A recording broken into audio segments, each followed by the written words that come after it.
We're living on a disk, floating through space, with a tiny sun.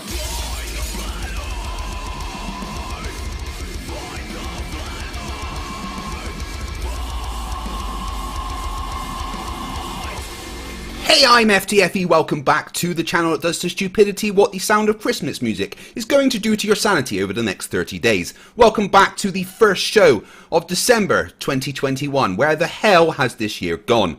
Tonight we have a special one for you. We have a gentleman called the Gadget Guy, who's here representing Jake the asshole. He's going to present some of Jake's claims and some of his own claims about the Earth being flat. So let's just get straight into it. The Gadget Guy, welcome to the show. How are you doing? Oh, fine, thank you. Thank you very much for joining. I do appreciate you taking the time. Why don't you just spend a couple minutes, introduce yourself, and let people know your position on the shape of the Earth. Okay, as the name suggested, I'm the Gadget Guy. Basically, you know, I really like gadgets. Gadgets are my passion, and also I'm a musician. I'm a drummer. I produce my own music. I sing, and I play instruments. And I'm very delighted to sort of like be on the show today. My position about the Earth being flat. Well, I first discovered that, you know, things weren't what they seemed quite a few years ago. I actually sort of like watched one flat Earth video. And then, you know, it seemed to me that, you know, we were actually being lied to about the actual shape of the Earth. So I continued watching, and it seemed evident that, you know, we didn't actually live on a globe. But hopefully I'll be sort of like presenting evidence, and, you know, of my claims. And, yeah, just probably a short intro. So I'll probably hand it back to Craig. Thank you very much, the Gadget Guy. Evidence of your claim, which is fantastic, because that's what I always hope flat earthers bring, but unfortunately that never seems to be the case. So you're going to be presenting some of Jake's claims and your own, right? Yes. What do you want to start with? Because Jake is, I don't know whether he's too afraid to come and actually speak to me personally or what. Yeah, I think he's too busy fighting the flat Earth himself at the moment, which is nice. So what do you want to do first? Do you want to present some of Jake's claims before your own? Actually, I'll go for my own claims first. Okay. And I'll probably like to even ask you a few questions as well. Yeah, go possible. ahead. Yeah. Cool. Like, over to you. Yeah. Do what you need to do. Let's get into it. Okay. All right. Oh well, you can see I'm on board the ISS. Yeah. In the background. Yes, the Yeah. secret minions Hey, up it's there. not CGI. Don't worry. No, we wouldn't do CGI. CGI on this show. Definitely not. Yeah. Anyway, basically the Earth. From my gathering, we live on a stationary sort of like plane.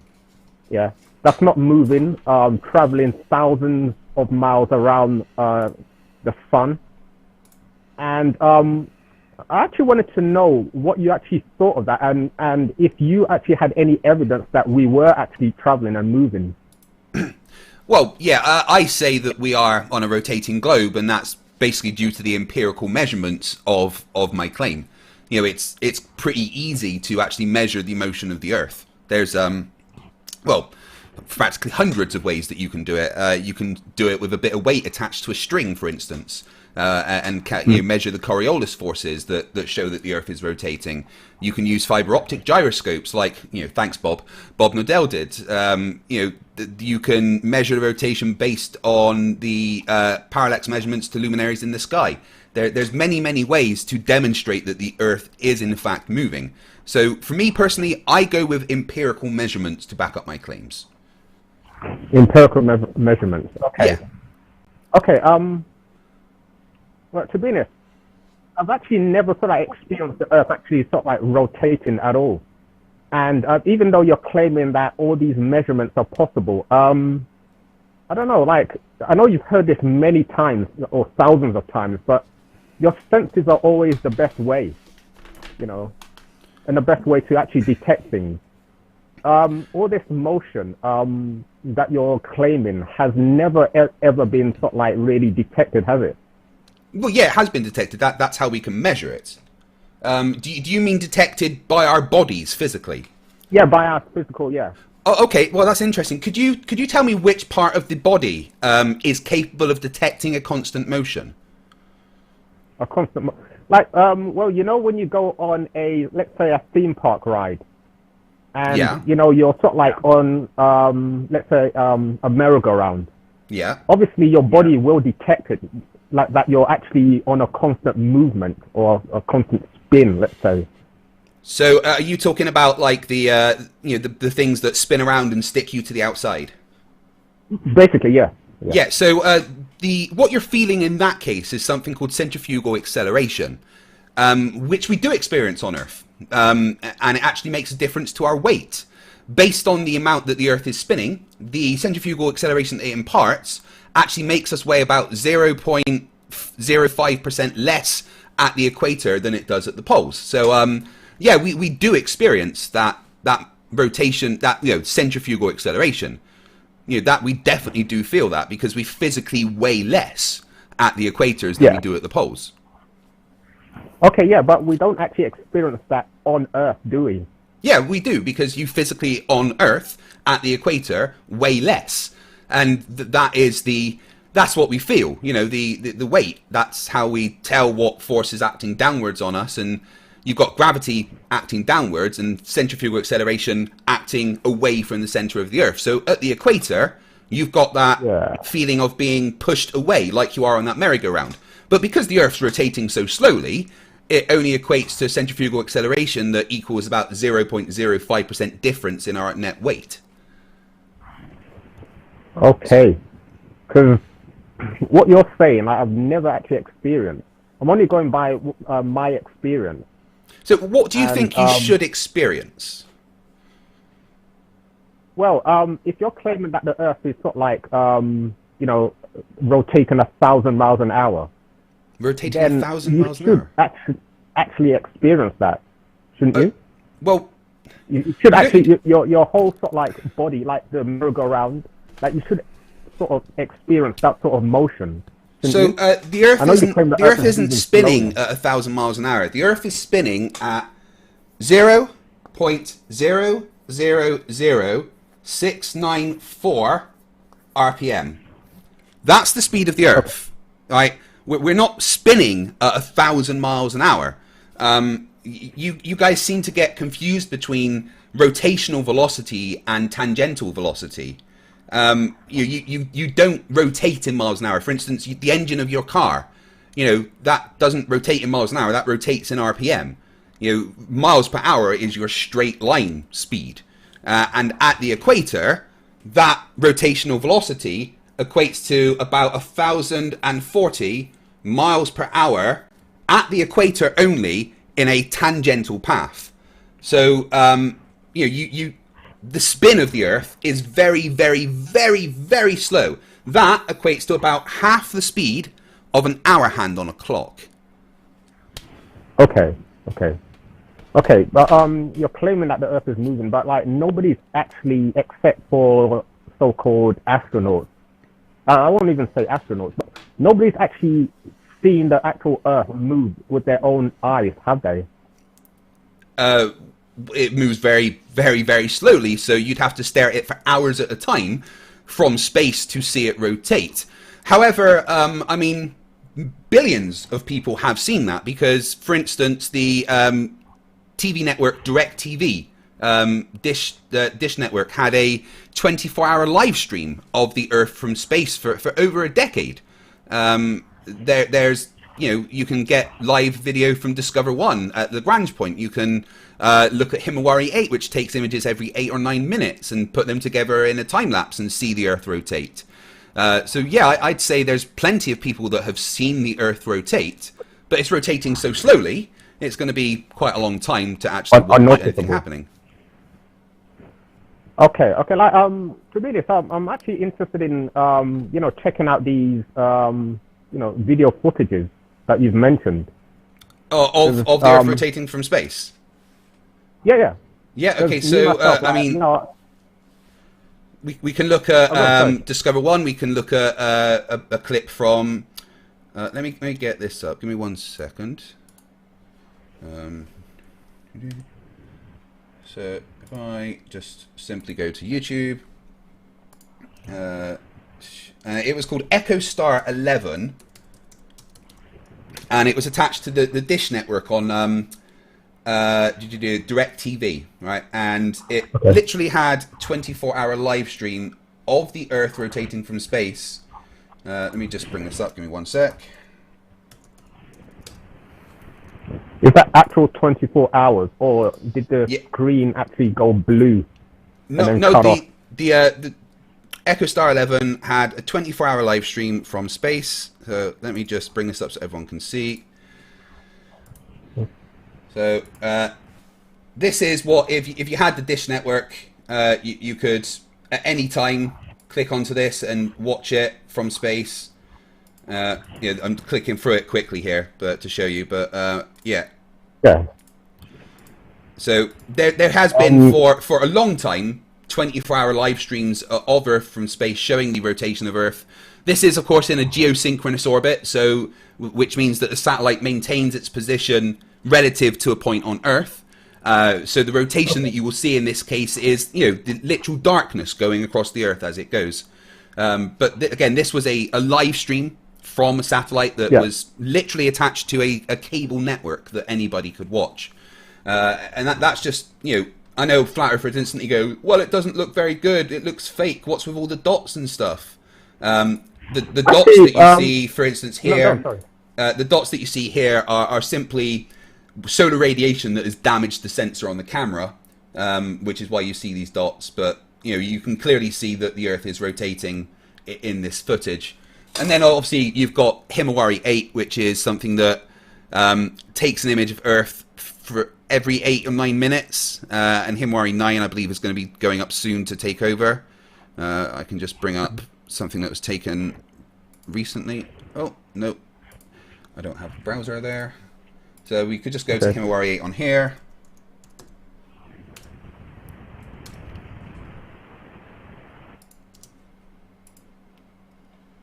So we go to Himawari 8, and it's got this 24 hours a day.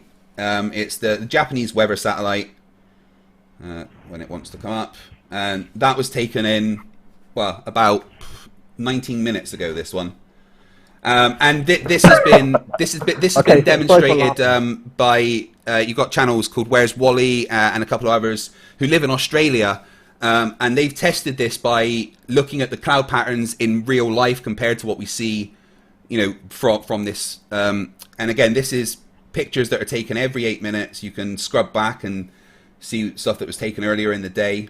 But it's live images from space. So yeah, there is plenty of them. Okay, I was just going to ask a question. I don't know if you know what I'm going to ask. You probably don't. Yeah, go ahead. Right. Okay, you know, there have been claims that there are thousands of satellites orbiting the Earth. Yeah, there's a hell of a lot of satellites orbiting the Earth. Yeah, okay. So, where are they on those so-called footages? They're far too small to see. Like, if I was to show you a picture of a rainforest and ask you to point out to me all the ants and the woodlice, could you do that? Well, no, but like... Exactly, because they're too small, literally too small, for the camera to pick up. The angular size of them, based on how far away they are, the sensors on the camera simply couldn't see them. If they were a lot closer, then sure, you'd be able to see them. And there is some pictures of satellites seeing other satellites, but frankly, space is so big that the satellites barely go near each other, and you can't really see them in other pictures. The same way that, like I said, if I showed you a picture of a rainforest, you couldn't point out to me all the ants, because we know they're there, but they're far too small to see. Yeah, but like we're talking thousands and thousands of satellites orbiting around the Earth. Are you sure you won't even be able to pick up one? No, because again, Earth is extremely big, and so is space, and most satellites are smaller than a washing machine. In fact, most modern satellites are like about this big. They're tiny little things that you just can't see because they're too small. Yeah, but I've heard some of them are as big as a school bus. Some of them are big, but the majority of them are very, very small. And even the ones that are as big as a school bus, in a picture, like this from space, you're not going to be able to see them because, frankly, they're far too small for the camera to see. It's as simple as that. Okay. All right. Well, the images. You obviously know what I'm going to say. Like, they kind of don't look real. Seriously. In what way don't they look real? Well, they do look like they've been sort of like, let's say, created. I don't want to use the word CGI, but that's exactly what I'm kind of suggesting. Well, this picture, for instance, was taken in 1969. Basically, CGI didn't exist. I know, yeah. CGI didn't exist, but there's a way you can fake it without CGI. You don't have to even use CGI. And how's that? Especially in that time period.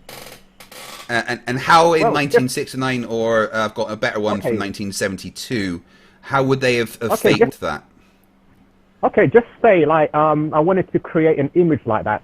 All I need to do, is have a black background, just cut around holes, have like a dye, like clothes dye.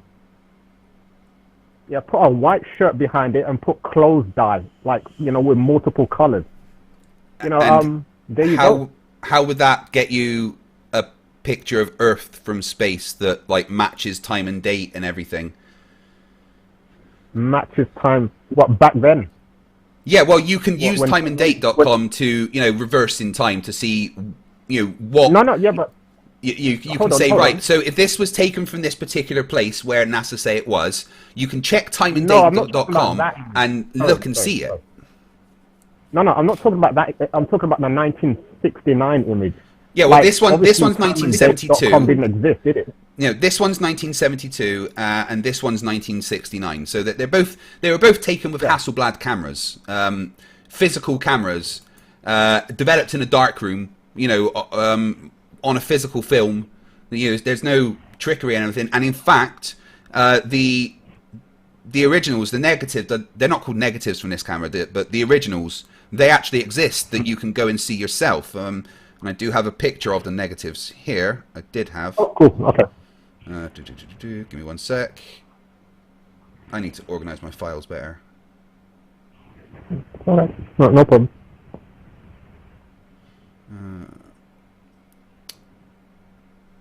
Where is that one? Give me one sec.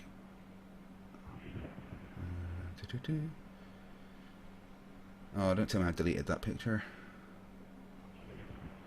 Okay, I may have deleted the picture of the negative, but I can get that for you because they do exist. The actual negatives, or whatever, they're not negatives, but the originals that they're taken from to make that before they're developed in the darkroom, they do exist. And that's where these pictures are from.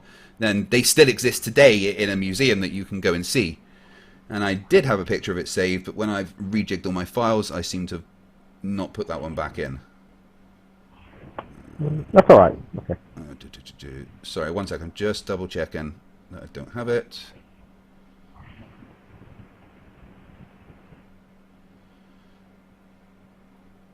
No, I've definitely lost that picture. But yeah, like I said, this was developed in a dark room, and it's not really something that could have been faked back then because it matches everything that we're told about this particular time. It matches you see the slight diffusion on the right where it it looks slightly blurred. That's because that's where the Terminator line's coming round, which again matches what timeanddate.com says you should be able to see from this position in space. Taken with a physical camera by an actual person. Yeah. Okay. Like you're talking about timeanddate.com, but in 1969 was timeanddate.com available? No, but my point is that timeanddate.com allows you to roll back, right? It allows you to, it models out what sun and everything looks like from certain times, and you can roll it back to 1972, and place it in the same place as the camera that was taking this, and see that it matches. That's the point. So when you actually use the modeling software that can show you what things should have looked like, it then matches what these pictures show. Okay. But again, I just don't think from 1972 they would have had a way of faking this such beautiful, when kind of the biggest graphics in consumer technology was this, Pong, I believe released by Atari in 1971. No, we know that CGI didn't exist back then, but I'm saying that can easily have been faked, with a different method. Here we go. I actually thought give an example of one method. There's the negative. Sorry. Okay, all right. Earth view, Europe, Africa, Asia, and you'll notice that it's actually in the opposite orientation from when we showed it in the main picture because it was upside down when they took it. But yeah, that's the negative that is in a museum that anyone can go and see. That then they got this picture from. Okay, but the negative, they had the shadow point. Yeah. Yeah. Yeah. And it all matches. But I'm saying that obviously CGI wasn't available, but there was still a way to fake the images without using CGI. See, I just don't think that could have been faked. That much detail, that accurate. Like the diffusion on the right showing the Terminator line coming along. The cloud patterns being so, perfect. In 1972, I don't see a way that this could have been faked, especially when they have, the originals that it comes from to back it up. What would they have taken a picture of? Right. I don't know if you've watched a clip of the astronaut Buzz Aldrin and the other two on a plane. They had a dark background and they had a round window, and you could actually see out of the round window you saw the cloud formation. That means it was like they were orbiting the Earth. They were in low orbit. Have you got that video that we can see? I'll probably have to. I don't have it with me right now. I mean, I've seen all the people that say, "Oh, well, it was faked by looking through a black window, a circle window, blah blah blah." But this is literally a picture of the entire Earth from space, with the diffusion of the Terminator line and everything that you would expect to see. And frankly, it's been analysed. This picture's been through forensic analysis by thousands and thousands of people, and no one has ever found any kind of fakery on this picture. Anyone that actually forensically and analyzes this picture professionally doesn't find that it's fake in any way. And there's actually simple forensic analysis tools online that you can use to look for fakery in photos. And this just wasn't fake. This is a real photo that was taken and developed in a darkroom. Okay, well, to be honest, the only thing I'll say is I'll probably have to download an app to examine it forensically. Yeah, but, I would suggest you do. I can't really, because I can't really I can't really say anything more. Because I don't actually, as you know, have proof that it's fake.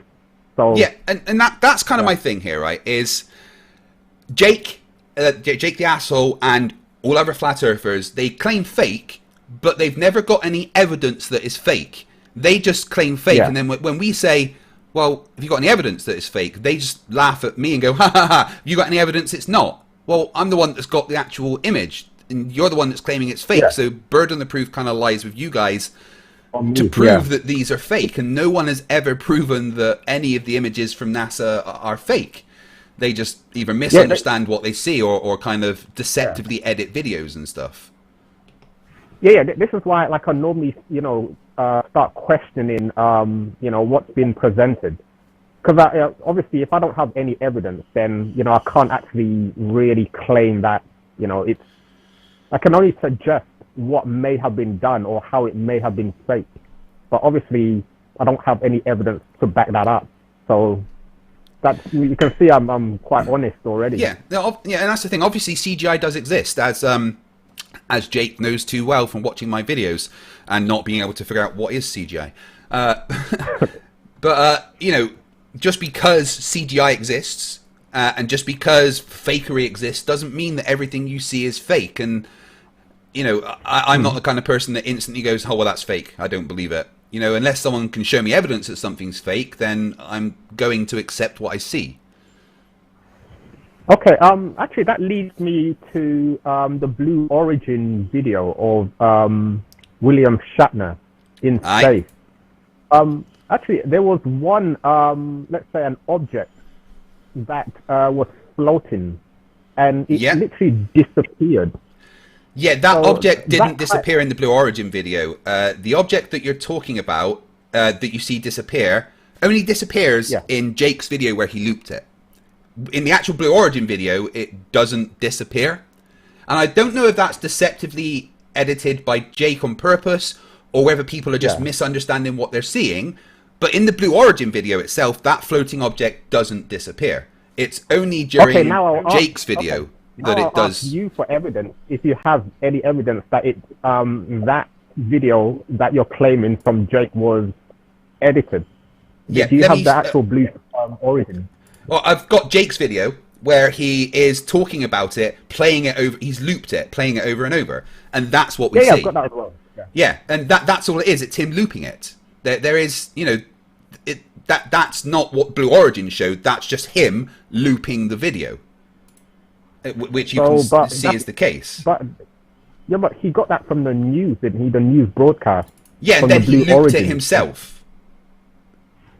Oh, so you're saying that he's the one that actually added that object himself? And no, he didn't add the object. He looped the video that shows that object apparently disappears. Let me bring this up. That means the object actually disappeared on the Blue Origin video. No, it didn't disappear on the Blue Origin video. It only disappears because Jake's cut the video and looped it. Let me show you. Here we go. Okay, all right. Okay. I think this is the right one. Right, now ask yourself. This is Jake's video. Let me bring up the sound so we can see. And here.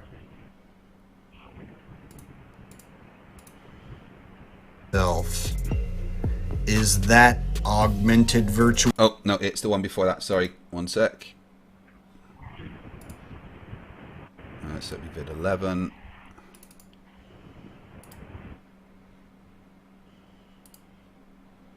Take a look to your right. Yeah, so here we go. This is what Jake showed us. Yeah. Let's see it again.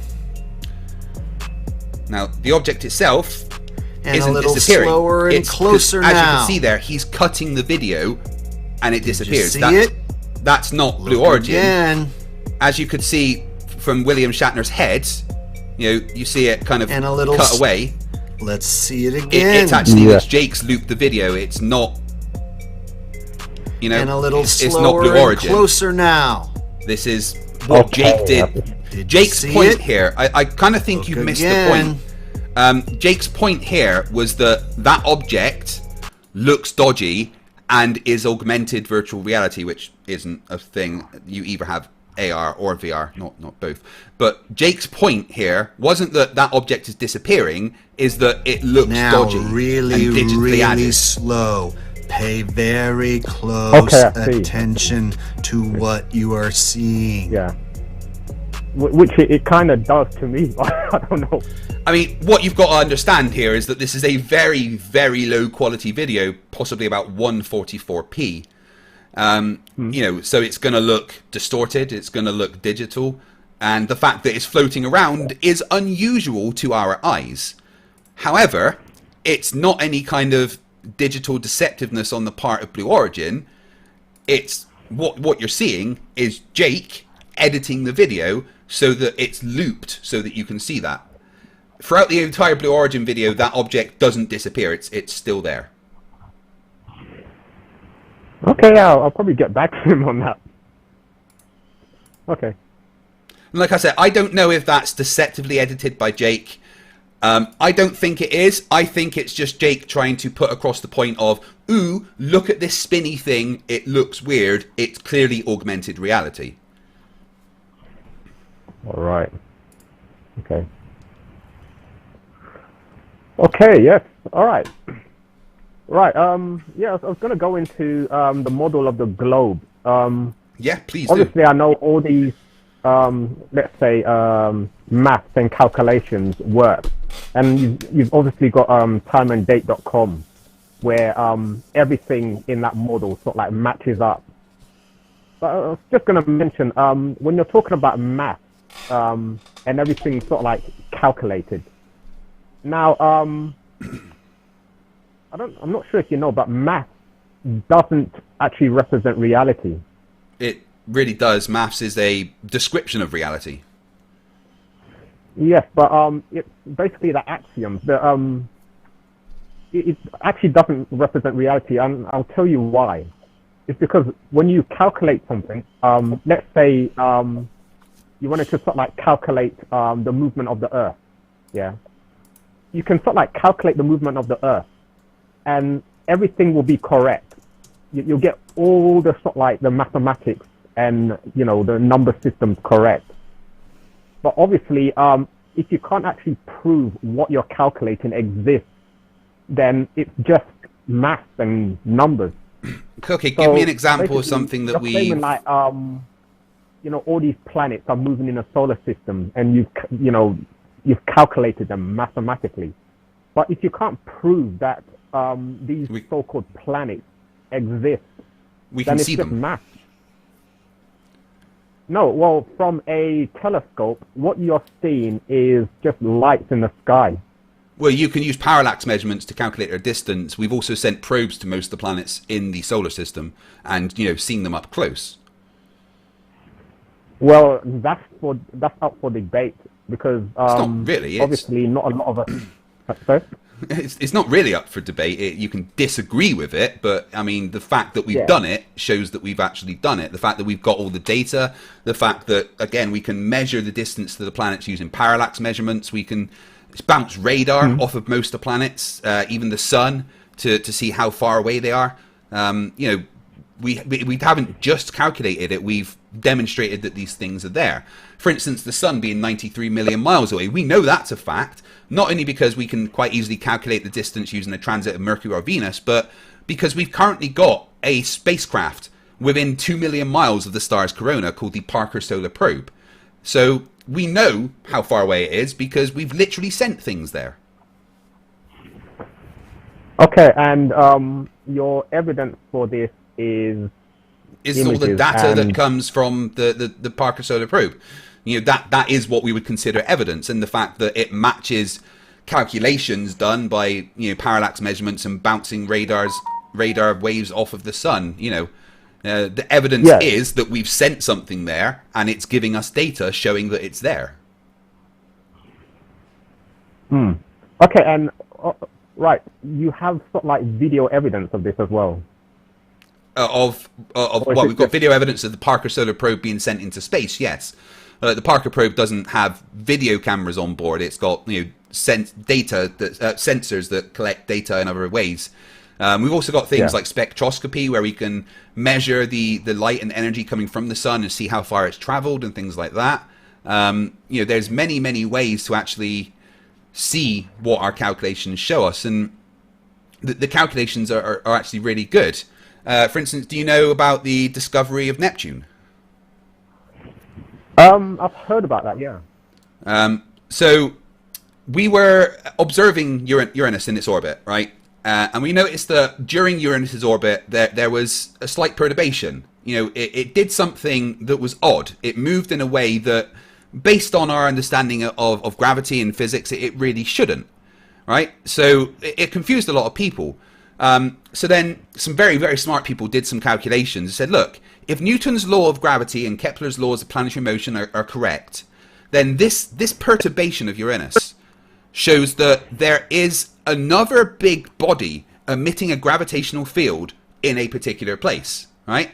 So they say, right, well, that's what would explain what's going on. So what they did was they did some calculations based on what they saw, and they said, right, if we look in this particular spot at this particular time, based on the calculations we've done, we should see a planet. So they looked at that spot in that time, and they discovered Neptune. That shows that the calculations that we do actually match the physical observations that we make as well. Yeah, that's what I'm saying. The maths actually works, but I'm not sure about the actual body, the actual planet that you're talking about, because I always see on a let's say a high-powered telescope are just lights in the sky. I've actually seen it myself. You can see pretty good detail. With a semi-decent telescope, you can literally see the moons of Jupiter. You can see cloud formations in Saturn. You can see Saturn's rings. You can see the color of Neptune. But you can't really see the cloud formations and all of that. You can see the cloud formations in Jupiter from simple things that you've taken with a telescope quite easily. Jupiter is so big, and the cloud formations are extremely large. And you don't even need that good of a telescope to do it. But what I'm saying is not what NASA shows you, is it? It is. It's exactly the same if you have good enough equipment. No, it's not. It is. It really is. I've seen so many pictures from people that are personal friends of mine with equipment that have taken pictures of planets in our solar system, and it looks very much like what NASA show us. If you've got good enough equipment, it shows us the same things. Actually, I've actually seen, let's say, I won't actually really use memes as real evidence, but from what I've seen, I've actually seen them, personally myself on a telescope. But the memes that I saw were showing what is seen on a telescope and what NASA shows us, and there was a massive difference. I'm not only talking from a meme. I've actually seen the evidence myself. There was a massive difference. Have you looked through a telescope yourself? Yes, that's what I said. Yeah. Every time I've looked for a telescope, that's good enough. It shows me what NASA show us. This is from a 5-inch telescope of Jupiter and Saturn. And not only can you see Jupiter and Saturn, but you can actually see a couple of Jupiter's moons in it as well. You can quite clearly make out the cloud formations on Jupiter, the rings on Saturn. You can even make out some of the cloud formations on Saturn. And this is just with a 5-inch telescope, not even a particularly powerful telescope.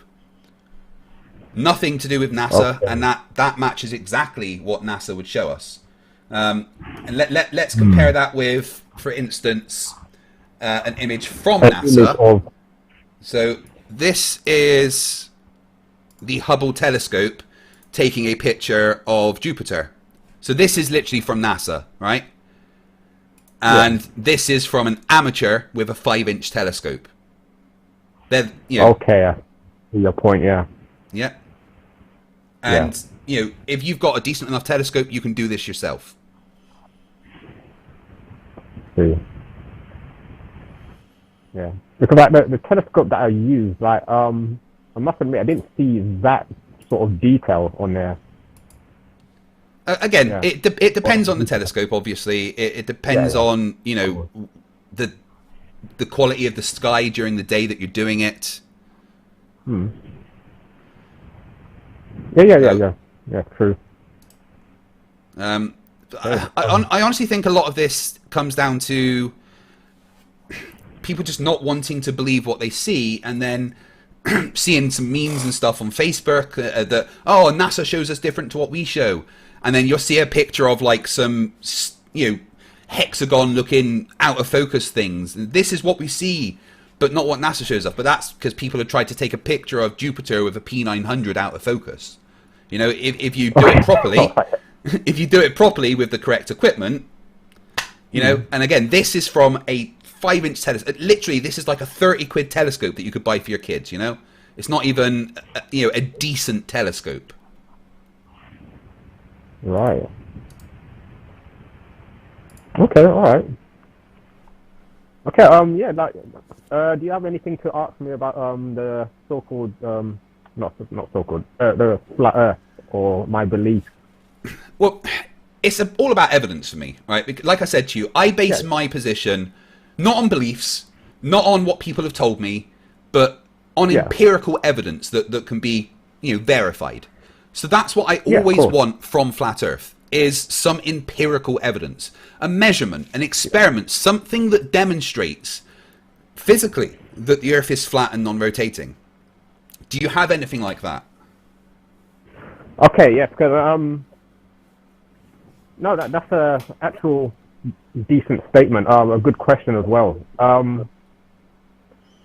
Well, I would say no. I don't have any measurements or anything.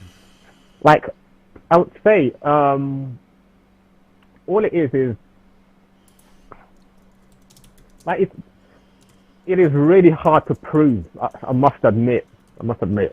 And for me, some of us believe there's a dome, up there, which I have not seen any evidence of. So I can't actually claim a dome either. Yeah, and even the AE map, has its problems. I know Jake kind of debunked the AE map. Yeah, proved the globe in the same video. That was impressive of him. I don't know if Jake realizes that, but that video where he debunked the AE map, he showed things that were only possible on a globe, but I don't think he's quite realized that yet. Yeah, but like, well, the timeanddate.com is actually based on a globe, because it's able to make like correct predictions. But I don't think it gets everything correct all the time, 100% of the time. Am I right?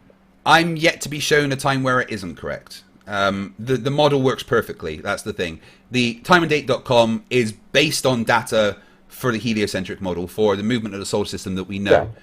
And I've never come across a situation where it hasn't been correct. Okay. But like, what I'm saying is,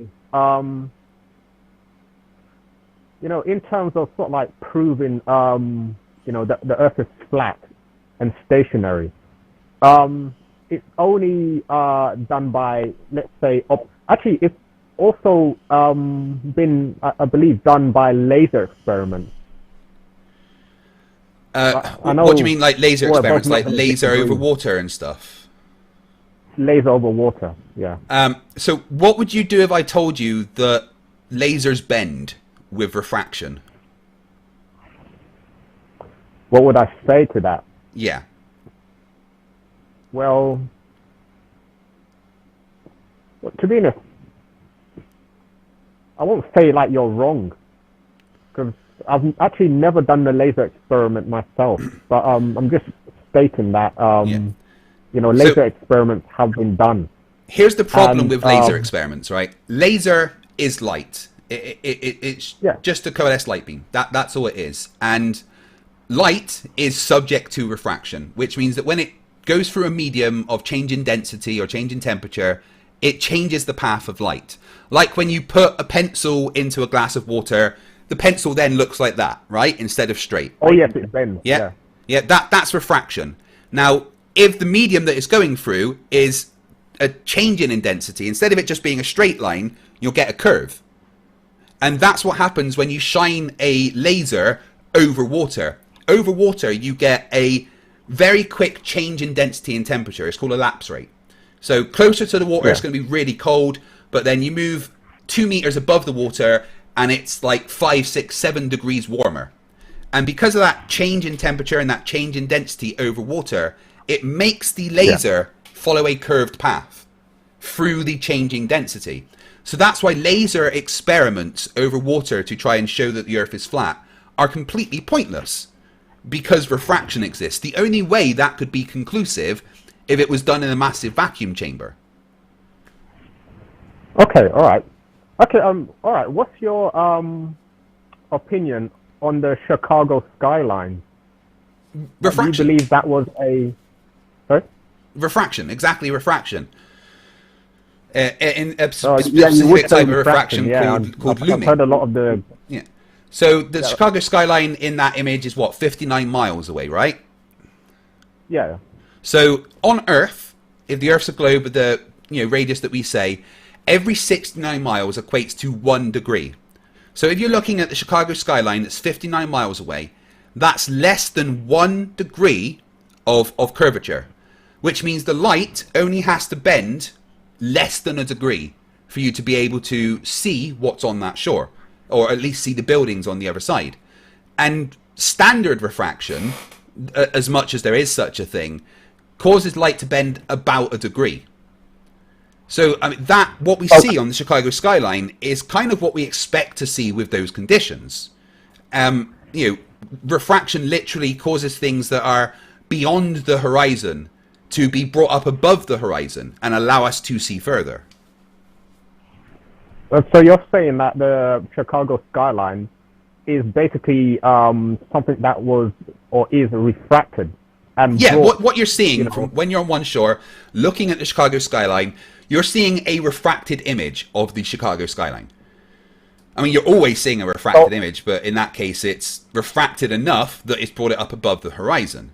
Now, what you have to consider is that the majority of the time, you actually can't see the Chicago skyline. It's only under certain conditions is that even possible. Actually, yeah, you're probably right, because I think in not every condition you'll be able to see the actual Chicago skyline. Yeah. Now, are you sure it's totally to do with refraction and not something else? Yeah. Not because... Well, let me give you a little demonstration here of what's going on. Right. So, if you see this can, right, you've got some 3 bits of Play-Doh on it. You've got green, red, and yellow. And what he's done is he's hidden that can behind the horizon of that curved tank there. So it's set the camera down so you can see it a bit better. So you can see that can with the green, yellow, and red paint on. The yellow and the red are hidden behind the horizon of that curved tank. Yeah? Yeah. So what he does is he pours some butane gas on it, which has a temperature of about 0 degrees centigrade, which is roughly what you had over the water in the Chicago skyline thing. And as he pours the gas on, he changes the refractive conditions, and it allows you to see further. You'll see here, as he pours it on. Go on, do it.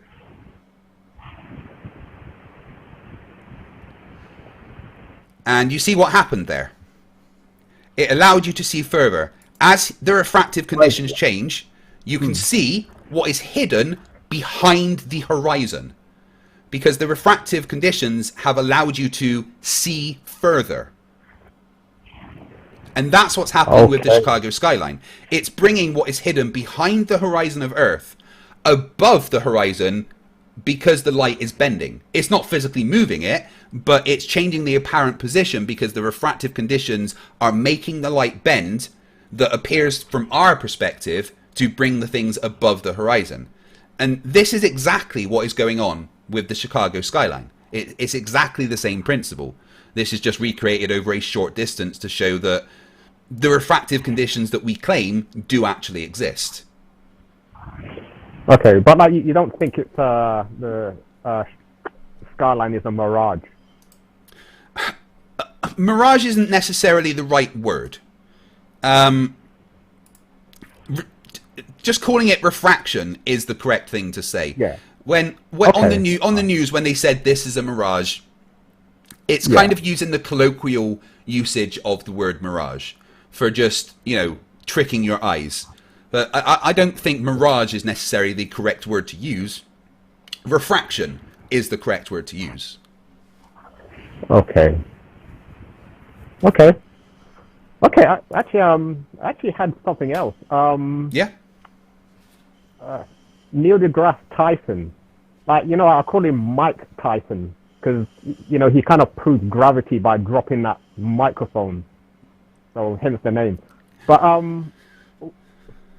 you actually sort of like contradicted you've watched the Red Bull jump, haven't you? Yeah. With so Felix Baumgartner. Mm-hmm. So he's saying that at a certain distance, you can't actually see curvature about 100 and something meters. I know you probably heard that. Obviously, this argument thousands of times. Yeah. So here's the thing about Neil deGrasse Tyson is he's human and he's not infallible. None of us are. And on this occasion, he's dead wrong because you can, when you're at 35,000 meters, you can see the curve of the Earth. It's very slight. So you're throwing him under the bus? Not necessarily throwing him under the bus. I get things wrong. Everybody gets things wrong. And the fact is, in this occasion, he is wrong, and we've demonstrated that that's the case. Have you heard of Mr. Sensible? Yeah, the YouTuber, yeah. Yeah. Did you see his Mage 2 project? No. Right. So, Mr. Sensible sent a weather balloon up called Mage 2. Let's get this up so everybody can see.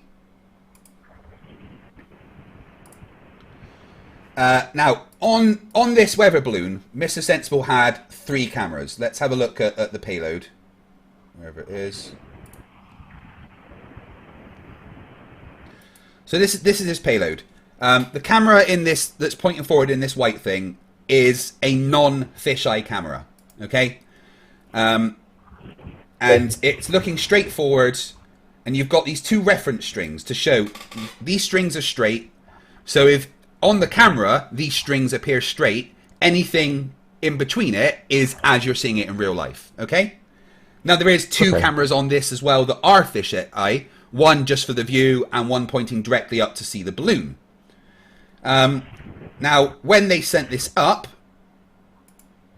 not only did they get some excellent shots of the balloon popping, but when they got to 35,000 feet, which is here, it's a good one, clearly see the curve of the Earth, and there's the overlay of the prediction of what we expect to see. So this is at 35,162 meters, and you can clearly see that the horizon has a curve left to right as predicted at that height. So, Neil deGrasse Tyson absolutely said that stuff is flat, because it still looks kind of flat. But if you look close enough, you can see that there's a curve. The thing is, Neil deGrasse Tyson is a science communicator. He's someone who has to say things for the common man in the easiest way to understand. Yeah. And you know what? At first glance, this still does look kind of flat. But it's not. There is a curve there that you can see. So, if you want to call it me throwing Neil deGrasse Tyson under the bus, that's fine. I'm throwing him under the bus because he's wrong about the fact that it's completely flat at that height. We've got evidence, thanks to Mr. Sensible, that there is a curve of the horizon. Okay, but like he's obviously meant to be a astrophysicist. Yeah, absolutely. And, doesn't mean he gets everything right all the time. I mean, I get things wrong. It happens. We're human, and I think he was just trying to make the point that even at this height, you're barely above the surface of the Earth. if it was a beach ball, you'd be millimeters away from the surface of the Earth. But with the right equipment, a correct camera that isn't fisheye, you can still clearly make out that there's a curve. Okay, so that wasn't a fisheye lens then? No. As we said, it's got those two reference strings there, which give us the, anything in between those two reference strings is flat. It is as it's seen. Every camera has barrel distortion. All right, even the ones that aren't fisheye, they have a degree of barrel distortion. Below the blue line and above the yellow line is where you're going to get the most barrel distortion. Right in the middle, where these two strings show you, is where there's going to be the least barrel distortion in any camera. And that's why he's put the reference strings there, because it shows if those strings are straight on the camera as well as on the weather balloon, then anything in between those strings is as is seen in real life. Okay. All right.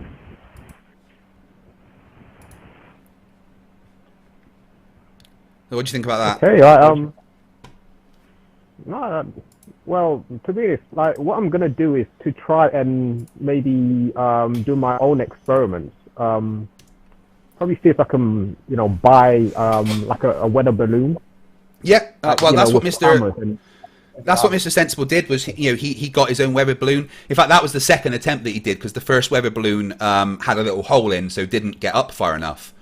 And it's it's a few £100. It's not like completely cheap, but it's also not outside the realms of being able to do on a personal budget, And yeah, you're a flat earther, and guys, I did promise I would say this as well. You obviously you donate to me, and I appreciate that. If you would like to donate to the Gadget Guy, the link to his PayPal is in the description. So just so you guys know that. And the thing is, you could start a PayPal campaign amongst the flat earthers and say, look, I want to raise $500 to send up my own weather balloon, and do it yourself. Yeah. And no flat earther's ever done it. None. No flat earther has ever sent up a weather balloon with a camera that has a non-fisheye lens with controls and stuff. There has been some weather balloons sent up, but they've been very, very basic with very clear fisheye lenses on them. Okay. But I've seen one that a guy sent up. This was quite a few years ago. Yeah. I think his name was Dino. What was his name? Sorry. Something. D Marble. I think his name was Dean. I think D Marble sent something up, and it had just a GoPro camera on, which we know they're fisheye. Yeah, but not D Marble. I actually sent the guy a message, so I'm gonna have to look up his name. But he did send up a balloon, and I think his one lasted over an hour. Like it went up, and then something like the balloon popped, and then you see it go down, fall back down to Earth. Yeah, this one popped as well. It's actually really, really good footage of it popping. Let's see if we can get that up. Here we go.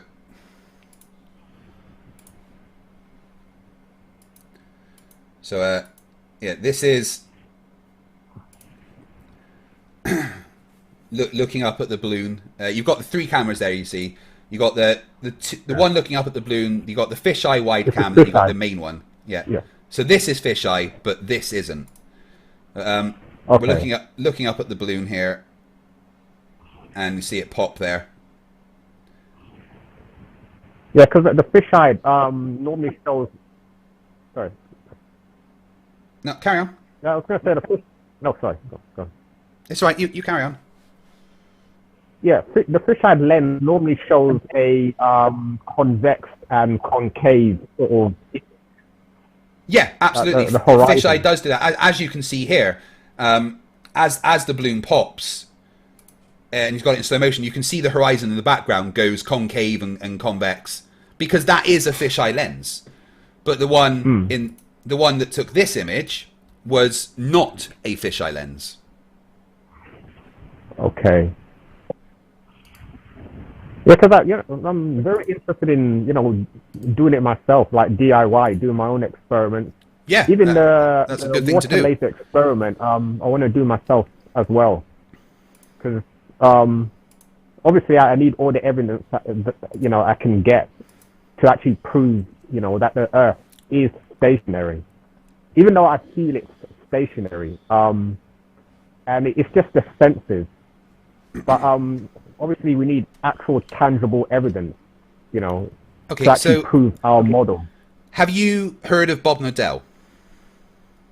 Of course I have, yes, yeah. Yeah. I know And, Jake says he's one of the shills, obviously. Yeah, I've heard about that. Like Jake says that the actual hit piece, they actually deliberately showed the videos of him like claiming that he actually confessed that he could see a 15-degree shift or something like that.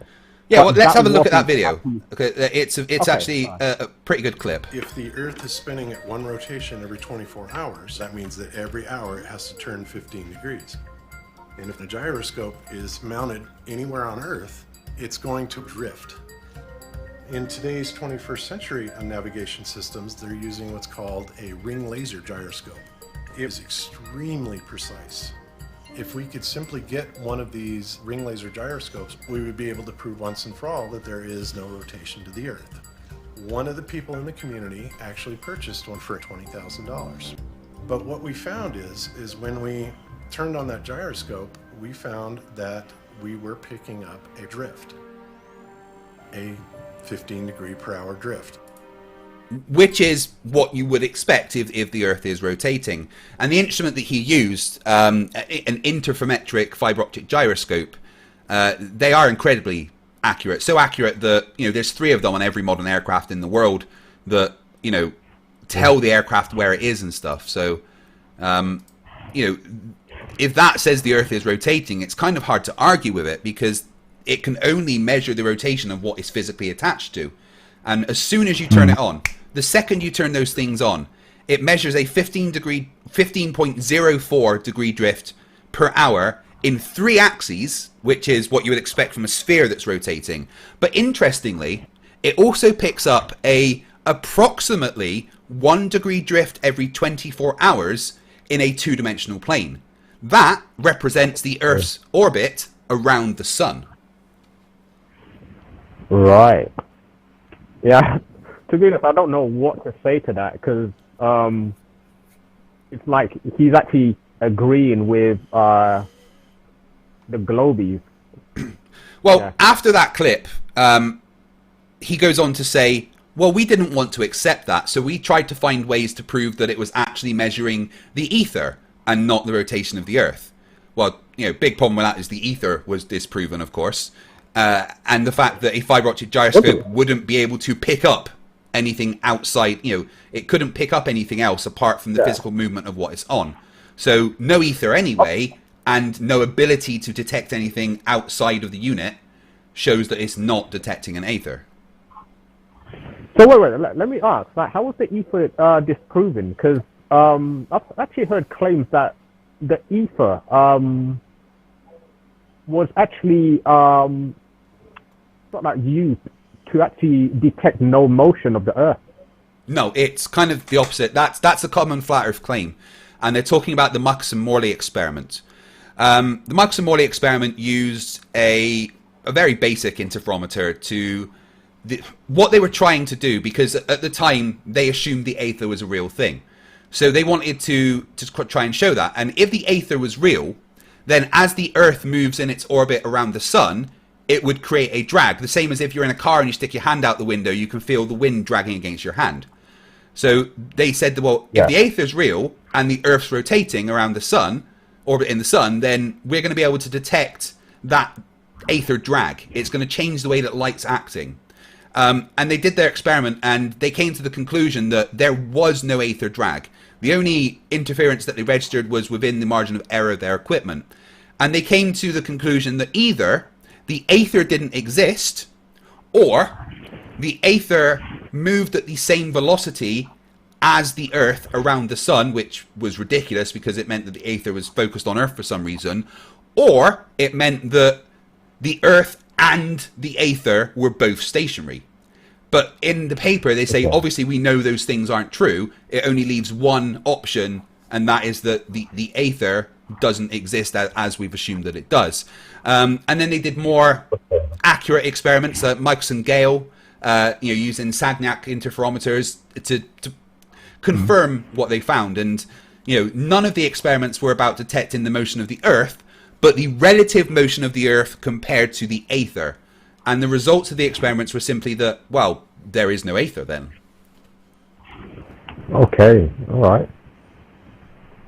Yeah, yeah, I'm definitely gonna sort of like look into like a lot of these claims. Like to be honest, like you still haven't swayed me from the flat Earth to the globe yet. So I'm still gonna sort of like try and see if I can put together experiments. As you stated, raising funds. Yeah, trying to go to the flat Earth community, raise funds. Try and get like a weather balloon with cameras on there. Yeah, yeah. Thank you. Like, quite interesting debate. I mean, this is what I say. I've got so much evidence to suggest that the Earth is both curved and rotating. I've got measurements of both. I've got experiments that can demonstrate both. No flat earther has ever been able to bring me a measurement of the Earth being flat or still, or an experiment that demonstrates that to be fact. So what would you say is for you the biggest bit of evidence that could suggest that the Earth is flat and non-rotating? Yeah, I would say I know. Obviously, I've mentioned this before, but I would say the only evidence we have, as we don't really have a model, is like normally our natural senses, tell us. But what we need to start doing is, conducting experiments like measurements. Like scientific experiments, our own sort of like measurements, to see, just like Bob Nadell, to see if there's an actual shift or drift. That's it. Like, conducting our own experiments. But I know we have, we've done that. I know Jaren's gone out and done quite a lot of experiments. Oh yeah, he's done a couple of experiments which showed the Earth to be a globe. Like he measured the he measured the distance to the ISS, and that was based matches the globe. Jarenism also did this. You're seeing through this hole, through the next hole, and seeing the light at the backboard, or at 17 feet off the water. The Earth is flat. If he's holding it up at 23 feet high and we're seeing the light, well, that's because the Earth's curved. So I should only be able to see it when it's at 17 feet. Okay, go ahead and drive down there, Enrique. You're going to hold the light there. Enrique, how high is your light? 17 feet. I mean, it's his... we don't see you, Enrique. Lift up your light way above your head. All together, guys. Ready? Interesting. Yeah. Yeah, I remember that. So yeah, he's shown that the Earth curves, and he also did an experiment in response to Red's rhetoric, where he tracked the position of the ISS and then used pixel counting and stuff to actually kind of figure out how far away it was, and it happened to match the globe predictions. So Jarenism himself is pretty good at showing that the Earth's a globe. Also, I don't mind Jarenism right now because he's triggered Jakeson at Rotten, and that's funny. Yeah, I mean, Jarenism hates me. that's why, Jarenism spends his time slagging me off, but at the moment I'm finding him quite funny. Yeah, well, that's why for me, Jaren, I don't know about him, seriously. Oh, he's not a flat earther. I'll tell you right now, Jarenism is not a flat earther. He's doing this purely for the money. Jarenism has proven to himself on several occasions that the Earth's a rotating globe. There's no way that somebody could do the experiments and stuff that he has done and still think the Earth is flat. He's 100% not a flat earther. Oh, so he's a shill then. If shill's the word you want to use, I guess so, but he's doing it for money. He's doing it to fleece the pockets of gullible flat earthers. It's as simple as that. All right. Okay. Well, the proof's in the pudding. That's what I normally say. Yeah. Yeah, the fact that he has done measurements of the curve and, seen the ISS and stuff. Yeah, I saw that clip where he did see the ISS. Yeah. But I'm not really convinced that the ISS is actually there. I think it's something else. I think there's a huge deflection going on. But what do you base that on? That's my opinion. Sorry? What do you base that on? It is? Yeah. What am I basing that on? Yeah. Well, to be honest, like I say, it's an opinion, and I mean, like we discussed in the comment section, NASA gets 50 million a day. So yeah. I mean, that's not that much, to be fair. 50 million a day. Yeah, they've got 19,412 employees. They own 312 buildings they have to maintain and look after. In 2019, 78% of their budget went to SpaceX for contracting works. In 2020, 83% of their budget went to SpaceX for contracting works. Every single penny of what NASA gets, they're a federal agency. It's part of what they have to do. Every single penny of the money that NASA get has to be accounted for. You can literally track where every single cent that they spend goes. And the fact is, they don't get enough money. They literally don't get enough money to do what they need to do. The welfare system in America gets 3.8 times as much money as NASA does. The military get, I think it's something like 23 times as much money. It's like $1.6 billion dollars a day the military get. What NASA gets is pittance. Going to space is expensive business, and they don't have enough money to do the things they want to do. Yeah, that's if they do go to space, because I am definitely not convinced that they even go there. Seriously. I know you're going to ask me where they go. Yeah, well, not necessarily where they go, but why do you say that they don't go to space? What evidence would you have to bring you to that conclusion? What evidence would I have? Well, for me personally, the footages that they show don't look convincing. The rockets that they claim are going around the ball and around the curve, they look to be going somewhere else. And normally when they make a parabolic curve, the camera cuts and you don't actually see the rocket again. So it could be going anywhere. It could be even going straight into the Bermuda Triangle, into the waters. So... okay, so... where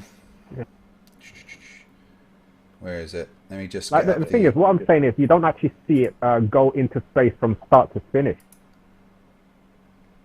Let me just bring up this video. I'm trying to find the right one. Because I've got a video from the rocket's point of view going all the way to space. Okay, you've got a camera on the actual rocket, basically. Yeah. I need to find the right one.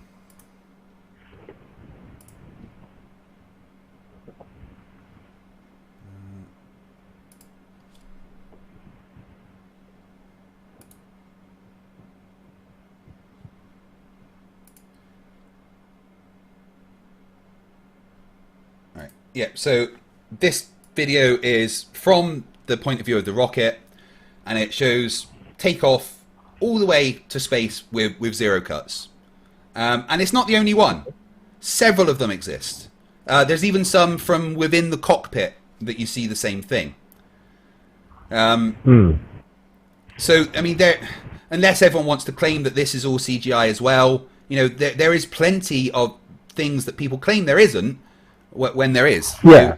This is literally a video from the rocket going to space. Okay, I won't say that's CGI, but that could be like a model rocket. going all the way to space. Model rockets don't go this high. Okay, like, you know what? I'm going to be quiet and watch the footage because I'm yet to see it go into space. Let me bring it up full screen for you. Thanks. Oh, and it's frozen, of course it has. Wrong screen, sorry. Just put that back a bit. Right, I'll put this on double time, make it quicker. Cool. Thanks. If my computer wants to play. Oh, it's ready on 2. Okay. Oh, and now it's changed videos. Oh my god, sorry. Alright. Alright, there we go. So, this is it about 2 minutes in. And there you go. You see the separation. It's literally in space. Okay, I don't see it moving. One interesting thing, right, is if you look at the exhaust as it goes up, right? As it takes off, the exhaust is quite contained. But by the time it's up in space, up here, the exhaust is a lot wider, which shows that there's less pressure pushing on it. And this is what they call first stage separation, where the payload's probably carrying onto the ISS or whatever, and the rocket boosters come back down. That was why all the way into space. Though? Sorry? Your clip isn't moving. My bad. I forgot to actually.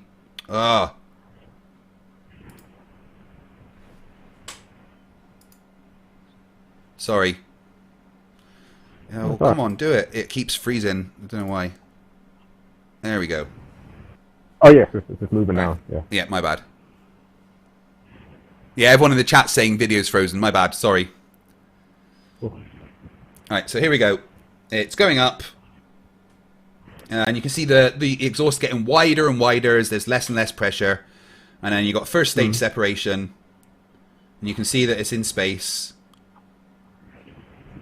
And then it does its ignition for second stage and carries on its mission further. Okay. Yeah, so this is what people always ask for.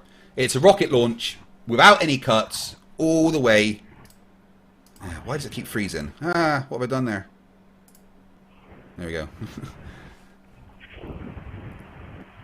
No cuts, all the way to space. Okay, yeah.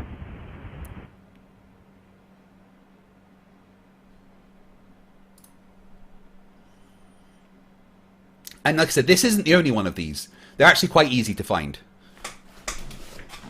Okay. All right. And not only is it, things on board like this that you can see, but you've got eyewitnesses, people that go and record the rockets themselves, like Red's Rhetoric. Showing that... Yeah, Red's Rhetoric. Yeah. Yeah. Yeah, I noticed when there is no sort of like broadcast, news broadcast, he would normally go and record the rocket. Yeah, in fact, many news companies have asked Reds to use his footage. Yeah. Yeah, but when there is like the Blue Origin sort of like footage, because the news team actually covered that. No Red Rhetoric. Well, I'm kind of wondering why. Well, what do you mean? Sorry. No. What I mean is, Red Rhetoric would actually sort of like record the rocket going up. As you know, it goes to Ben. Yeah. But it seems like when the news doesn't actually cover it, he actually goes there and records the rockets.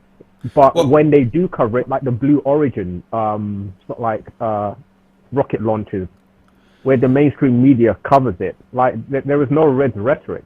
No, he's covered it a lot of times the same as mainstream media. In fact, Elon Musk once tweeted him to say that he recorded it before it was supposed to be released.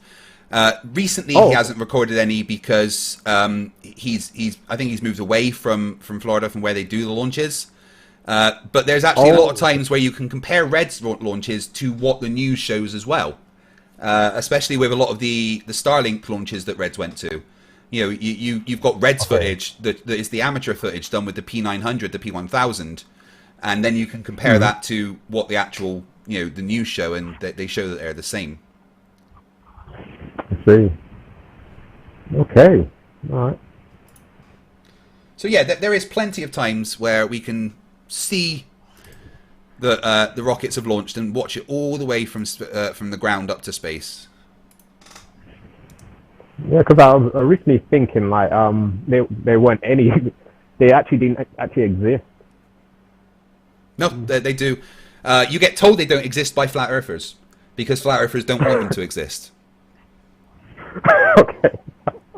I'm not bullshitting you, Gadget Guy. I'm not, all right? And I want to be dead honest with you here. You've been fooled. Okay. You've been lied to. You've been lied to by either people that are idiots or con men. It's as simple as that. I don't know about Jake, right? I'm not sure yet whether he is some kind of Poe or if he is as dumb as he genuinely appears to be. That's still out for debate I with won't me. say. I mean, come on, the guy accused... Did you see what he said? He accused me of having a full team of makeup people, and professional people, because I turned myself into an old man in a video I did about him. Yet that was actually basic CGI that I did, and he couldn't even notice what was CGI and claimed it was makeup and that I had a whole professional team. So either Jake's completely stupid or he's a liar. It's one of the two. Well, I really don't know.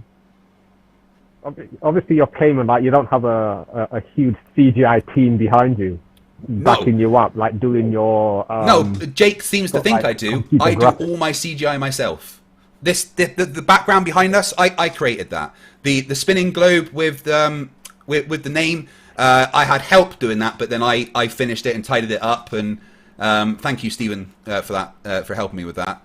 But all the intros, the intro you saw at the beginning, I created that. I do all my own CGI. I turn myself into an old man. I make myself into a girl and stuff. I don't have a team.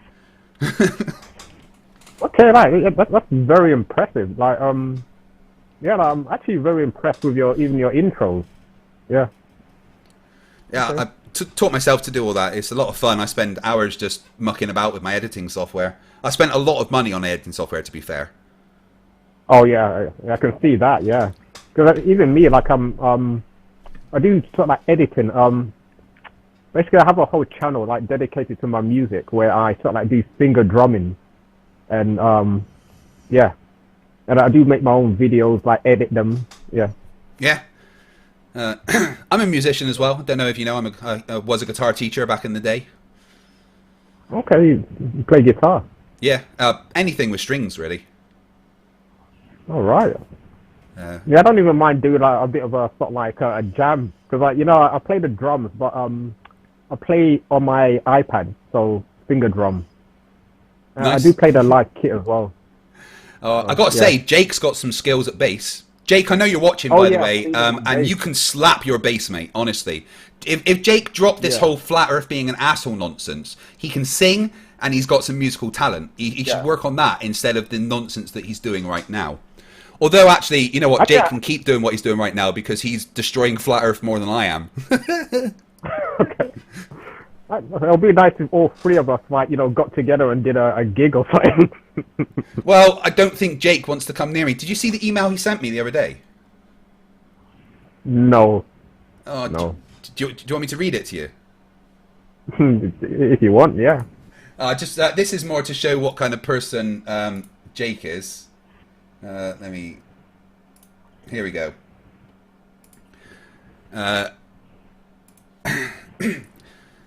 So I sent him an email saying, when he accused me of having a team, I said, "Thanks, Jake. That made my day, saying you think I have a whole team. The old man thing was done with an app on my phone. Same with turning me into a woman." And Jake replied, "Cool. You tricked me with CGI, and I thought it was makeup. If you're just one guy, congratulations. You are still a loser faggot fat bitch pussy who appears to be FTM trans possibly. Hope the vaccine kills you super soon, dude. I will do a video gloating when you die. I may visit Scotland after you die and take a shit on your grave. I will piss on your gravestone and smear my shit on your gravestone. That is going to happen soon when you die. Please get every booster that comes your way so it helps speed up the process. Oh no. Is that is that the kind of person that like you should support? Well, to be honest, I would say I don't agree with everything he does, but I would say that he does he is kind of spot on quite a lot of the time. Because I'm subscribed. I mean, he's him. definitely right about some of the flat earthers being fake. You know, he's spot on with that. But pretty much everything else he says is just personal incredulity on his part, with no evidence to back up anything he ever says. His entire thing, like his entire thing against the globe, is that space travel looks to be CGI. But we know that he can't even spot CGI, even when it's amateur CGI that I've made on my phone. You know. Okay. Yes, Scotland. He did say that, guys.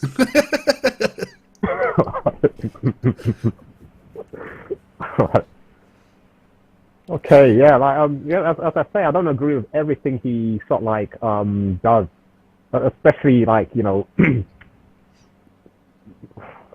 be honest, I don't know what to say. But I don't know. I'll still support him. Let me be real for a sec, Gadget. You seem like a nice guy. All right, you're willing to listen. You're not calling me names. You're not threatening to kill me and saying horrible things about my mother. All right. However, the majority of flat earthers are horrific, horrible, nasty people. And that comes from the fact that they're dumb. And I'm not just saying that to be mean, but there's actually studies that show that people with low IQs or low intelligence levels are the horrible ones, are the transphobic, are the homophobic, are the generally shitty people, because they don't have the mental fortitude to check themselves, to mentally edit what they're saying and realize that it's wrong. They're literally not smart enough to realize that they're being horrible people. And that's why they're like that. Flat earthers are stupid. It's just a fact. No, but the thing is, it's not just flat earthers. It's folks from the globe side as well. Hey, we've got assholes on our side as well, absolutely. I'm a bit of a dick myself, I'll 100% admit that. However, I'd never go around threatening to kill people and saying I would smear my shit on their gravestone. And I do want to point out that Jake won't come to Scotland to fight me after he challenged me to a fight because he won't get the vaccine. However, he's willing to come to Scotland once I'm dead. So he's only willing to come to Scotland if I'm actually dead. Oh, yeah. I don't really agree with that statement, but I don't know what to say. Hey, I mean, it's kind of off the topic, and when there's people like you that I think are actually, as far as I know with the conversation we've had, you're a decent person. I like to show you what kind of people flat earthers in general are. Nathan Oakley, for instance, will spend an entire stream screaming at someone how he's going to rape them. He's done that several times. He is a horrific person.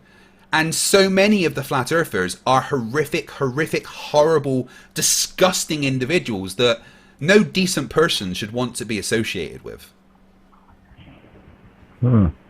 And I'm not just doing personal attacks. I've got personal experience of this. I went on Nathan's channel and he threatened to rape me 37 times.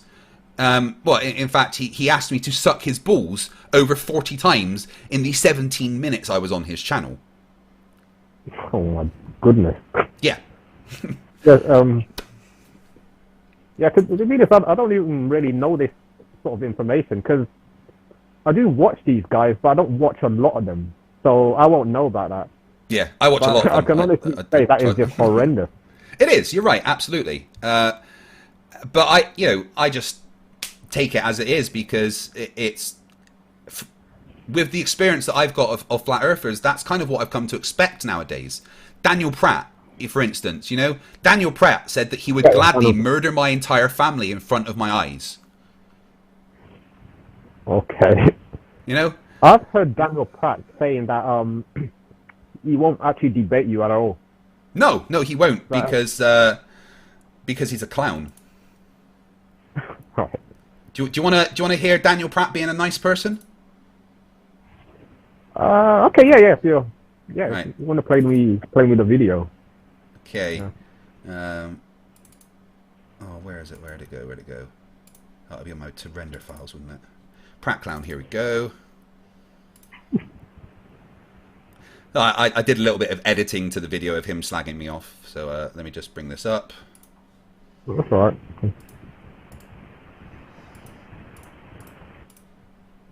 No, fight the flat earth. I won't debate you, because that's all you can do is debate, because you have zero scientific factual evidence. What I'd like is for once, for your bald-ass, cross-eyed, mongoloid-looking ass to provide actual scientific method-based proof of your bullshit globe, which you can't, so you keep trying to bait people into master debating you. You're a fucking clown. No, I won't debate you. There is no debate. How about you just provide proof of water at rest displaying convexity for once, you fucking mongoloid. You're the guy that wants to fight the flat earth. Because we're all a bunch of fucking retards, right? You are the clown that thinks you are noble for running around fighting people you call retards. If I ever see you, I will gladly catch a case bitch slapping you across that ugly ass face of yours. That's what I'll gladly do. How the fuck you like me now? Yeah, he's a friendly chap, isn't he? Yeah, I saw that video, yeah. Yeah. Right, so anyway, away from how horrific flat earthers are, you were going to present Jake's points as well. Do you want to do that? Actually, I was going to show that Blue Origin video Yeah, that you yeah. actually showed, but you've already showed it. So Right. that was one of the evidence that I was going to present. And also, you get like the actual footage with one of the lady astronauts floating, and her hair just comes up just a tiny bit. But you get the ladies on the ISS who look like their hair's been permed. Well, yeah, that was when she was showing how they shampoo their hair in space. She literally had it all kind of out on purpose because she was demonstrating how she washes her hair in space with dry shampoo. And of course, in zero G, if you put your hair out, it's gonna stay there, you know? Okay, so that wasn't deliberate to show that their hair sticks up on end, like No, she was. when they're in space. You know, the hair will kind of, you know, float independently, obviously. But the clip that you've seen and the one you're talking about, the flat earthers like to show out of context, is when the astronaut lady was demonstrating how you wash your hair in space. So it was all spiked up and like crazy because she was putting on that dry shampoo and stuff.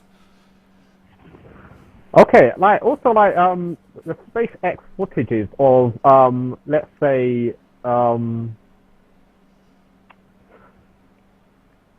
actually some of the footages look like they're actually wearing what do you call it?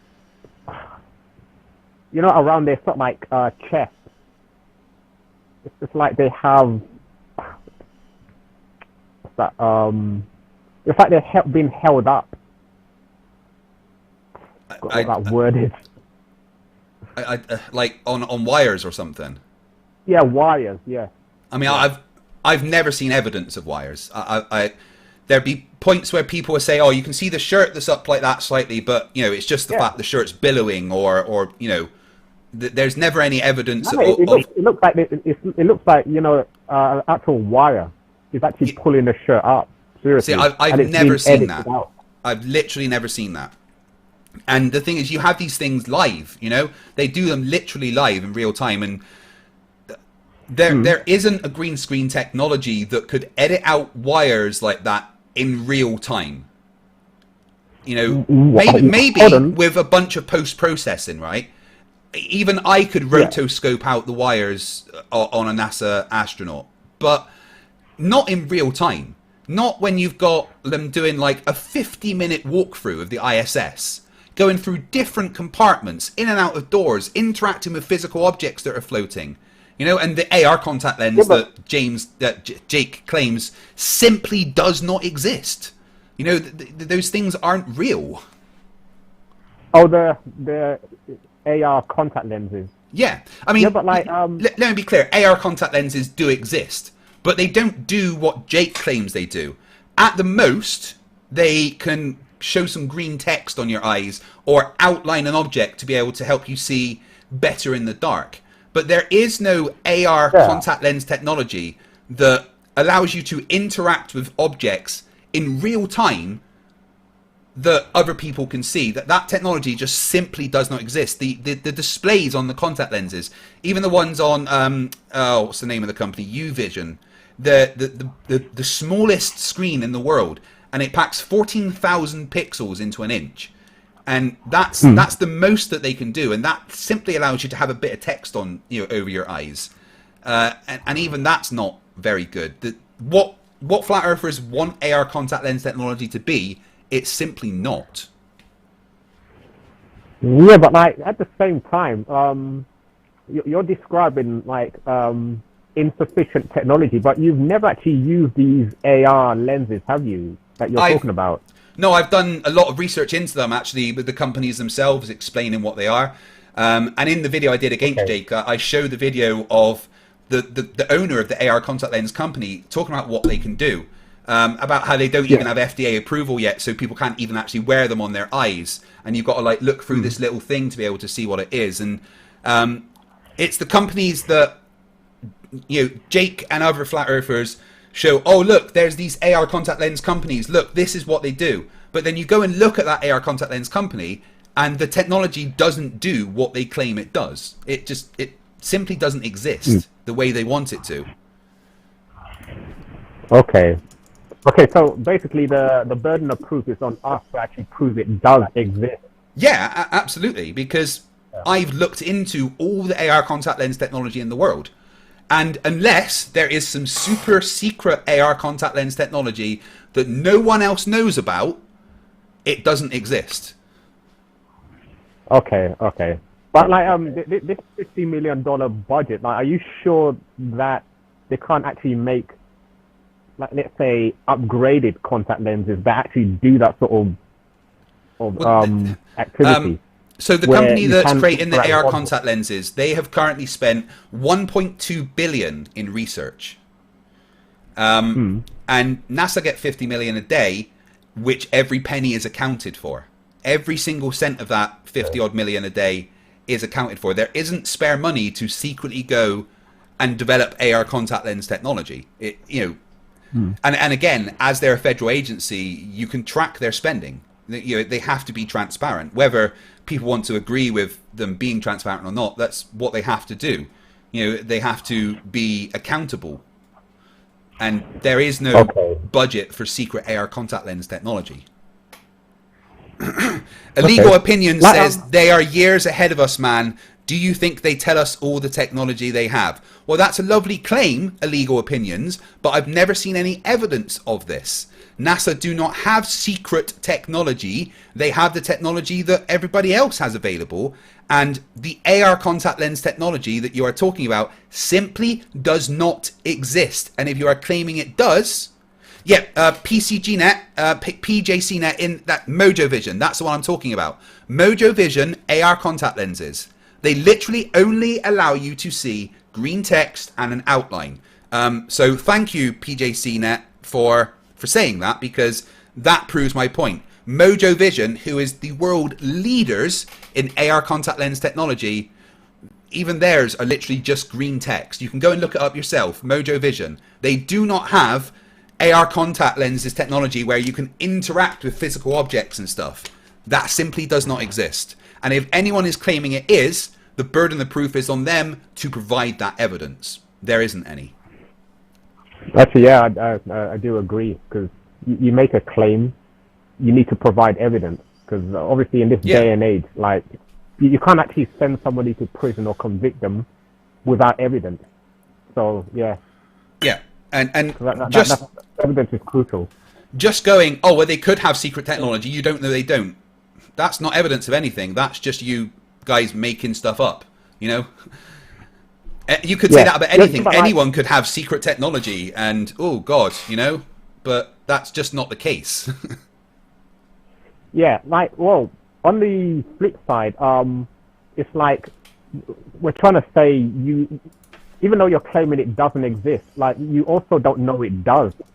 So, you know, there's a bit of a balance there. Well, again, I've done research into the AR. No, there's two main AR contact lens companies in the world. There is a few others, but there's only two that have anything that's in a working prototype stage, and that's Mojo Vision, and the name of the other one escapes me. Mojo Vision is the one that flat earthers claim is being used by NASA, but like I said, they will literally allow some green text to be put on the eyes and maybe some outlines or something. It simply doesn't have the ability to have, you interacting with physical objects in real time. That technology just does not exist. Might do in the future, but it doesn't right now. Okay, all right, okay. Because, like, well, I'll take your word, because you've actually gone and looked into it. So, yeah. Yeah. And anyone can do this research themselves. And the best place to start is with Mojo Vision. And they've actually got some excellent videos on YouTube showing what what their technology does. And it is not what the flat earthers claim. Okay, yeah, I'll look into it. Yeah, definitely. Yeah, check it out. Yeah. So, I'd like to show you a picture. And for me, this is one of the best bits of evidence that the Earth isn't flat. All right? Okay, all right. This is a picture from a video done by a friend of mine called Miles Davis. And it's taken in Fife, Scotland, where I live, literally just up the road. He's up a mountain called Terrapin Law, which is 210 meters above sea level. All right? Okay, now, you're not talking about Miles Davis, the actual musician. No, not the jazz musician, no. just someone else who happens to be called Miles Davis. I've actually, one of the first CDs I ever bought was a Miles Davis collection, would you believe? Oh, cool. Yeah, I quite like jazz. Right, so yeah, so the camera height in this picture is 210 meters above sea level. The bridges that you're looking at are the Forth rail and road bridges. In particular, the middle pillar there is of the Forth road bridge, and it is 210 meters according to the engineering specifications, the tip of it 210 meters above sea level.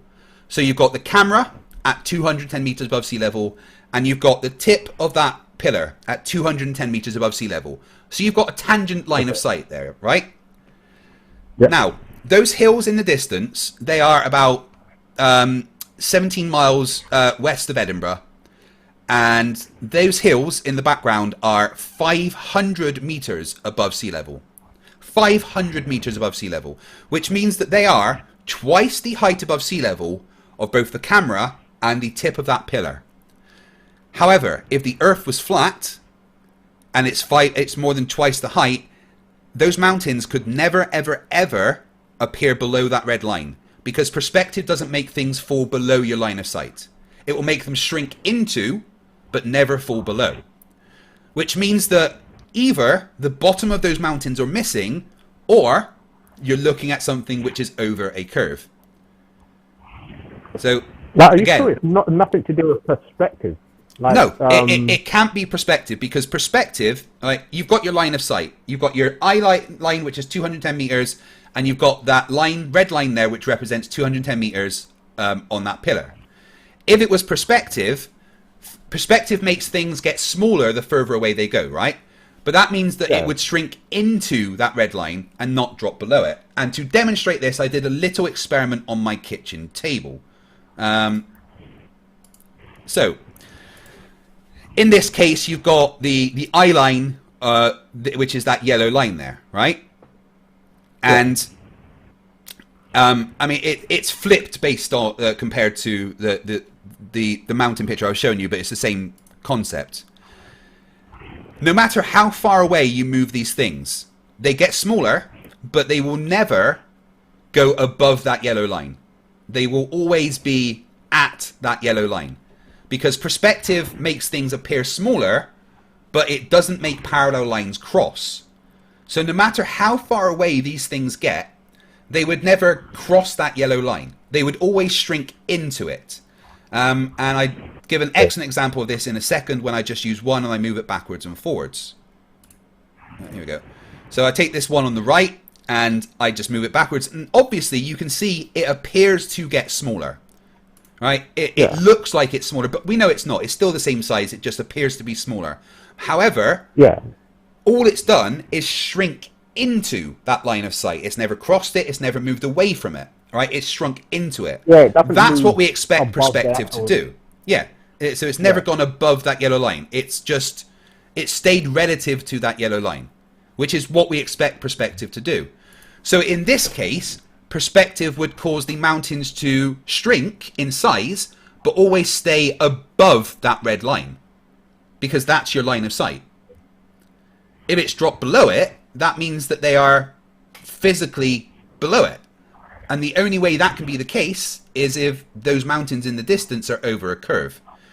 In the same video, he actually flips 180 degrees and shows the same thing with things looking the other way. And you've actually got some mountains that are over a kilometer that do the same thing. Perspective can't explain this because perspective does not make parallel lines intersect. The same way if you're looking at a railway going into the distance, they will appear to get closer together. To converge. Yeah, but they will never actually converge or cross because parallel lines don't intersect. Which means that this picture is impossible if the Earth is flat. Completely and utterly impossible. And then we've also got my good friend Ranty, who used to be a flat earther. This picture stopped him being a flat earther because it's the same. Blackpool Tower is less than half the height of those mountains in the distance, which can't be the case because they should shrink into but never drop below the top of Blackpool Tower. But they do. They literally are below it, which is impossible if the Earth is flat. And there's bits missing. If you look at this on Google Earth, you can see where there's like dips and stuff, and you can compare that to Google Earth and see how there's actually parts of the mountain physically missing because they're hidden by the curve of the Earth. To be honest, I can only say I don't know, like, because I would have to look into that and do my own experiments, like, you know, possibly fly a drone over that. Oh, yeah. I've got my Gary bot in the chat who says Miles lied. Oh, don't hide the Gary bot. He says Miles lied or got his measurements wrong. No, he didn't lie, and the measurements can be verified. So don't just say shit, Gary. Actually back it up. Although that is the bot I've programmed, so I should probably just stop telling it what to do. So that's not a real person in the chat then? He can't be a real person. He just says the same things over and over. Right. He is a real person, but I call him my bot because it annoys him. Okay. So yeah, basically there's so many things that make flat Earth impossible. Photos, experiments, measurements. You know, the fact that we can measure the curve of the Earth. We can measure the rotation of the Earth. If we can measure those things, then they have to exist. But what there's never been, ever, is a measurement of stillness or flatness. Okay, like, seriously, I'm going to have to look into that. Because I'm still not swayed with the globe. I'm not really ready to go back to the globe. All I can ask is that you look into things yourself, right? That is what I want. Yeah. I don't want you to just talk to me and go, oh yeah, I'm a glober now. I want to put that seed in your brain for you to go and look at things yourself. And if you are intellectually honest and you can look at things with an open mind, I mean, you can't ever look at things without a bias because everyone's got a bias. And right now you've got a bias towards the flat Earth, right? But that doesn't mean that you can't look at things with an open mind. It doesn't mean that you can't look at something from an outside perspective and try and ignore your bias, because your bias is always going to be there. But maybe your bias will change. It changed for Ranty, who was deep into flat Earth for many, many years. You know, I would say he was one of the leaders of the flat Earth community. You know, I debated him a couple of times, and he had some really good arguments for the flat Earth that were quite hard to counter. But once he looked at the evidence that he himself gathered with an outside perspective, and once this picture was presented, which is one thing he's always asked for, which is showing that there is local curvature, he couldn't deny it to himself anymore. He couldn't lie to himself and just say, oh, well, it must be fake. Someone must have lied, like Gary Webenenga in the chat just did. The only explanation that Gary's got for the pictures that I just showed is that the person that made them was lying. That's the only way that flat earthers can make this not show that the Earth is a globe, is by claiming that the person that made them is a liar. But it's from a video that anyone can go and watch. And you know what? It's also from a place that anyone can go to and repeat the measurements and the observations themselves. Actually, yeah, that's a key one. Like, being able to recreate the actual experiment. Because obviously, if I can do that, then you know that's going to prove whether the Earth is a globe or flat. Well, try and find somewhere to you with something similar. You're bound to have bridges near you, and you're bound to have you know, hills and stuff around. So you know, try and make the same kind of observation. Try and find a place where you should see a particular thing, and go and see if you see that particular thing. You know, it's the only way you're going to prove it to yourself. I can show you the evidence, I can show you the experiments, but I can't make you believe, because that's not my job. I would hope that the things I say to you allow you to go away and find the information yourself. And frankly, Gadget Guy, you are not a horrible person like most flat earthers tend to be. Oh no, because I'm always a calm and collected person and patient, you know. And I appreciate that. And I'm always willing to listen. I do appreciate that. I really do.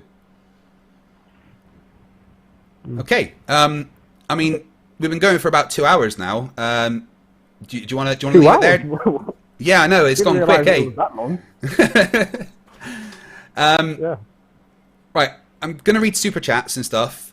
You're welcome to hang around and answer them, and then have some final thoughts if you want. All right. Yeah. All right. So let me bring my super chats thing down. Give me one sec. Guys, I hope you've enjoyed this discussion today. A non-dumpster fire, which is always nice. I don't think Jake's going to be happy. Okay, as always, guys, thank you for the support in Super Chats. It means the world. And if you feel like donating to the Gadget Guy, his link is in the description. If you're not able to support financially, the best way to help the channel is to spread what I do on Facebook and Twitter. Justin Crow, $4.99. Is this Jake's state-appointed caretaker? No, I don't think he is, but Jake probably needs one. String News One, $5 to get the homeless guy a room for the night. He's not homeless, he's clearly in space. Could you not see that? Marty Mad Scientist for $5 Canadian says, Flerf Evangelist, a person who practices Flerf Angelics, the champion of moronic, fantastical beliefs purported to prove a young or flat earth.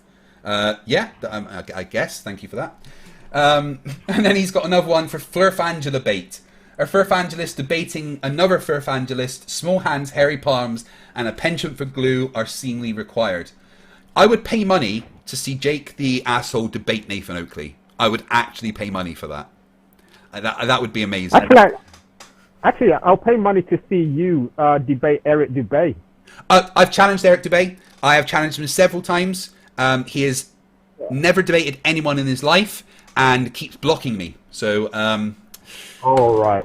Yeah. Me and MC Toon have both put the challenges out to Eric Dubay several times. And in fact, I was the only Glober featured in his Level movie. Okay.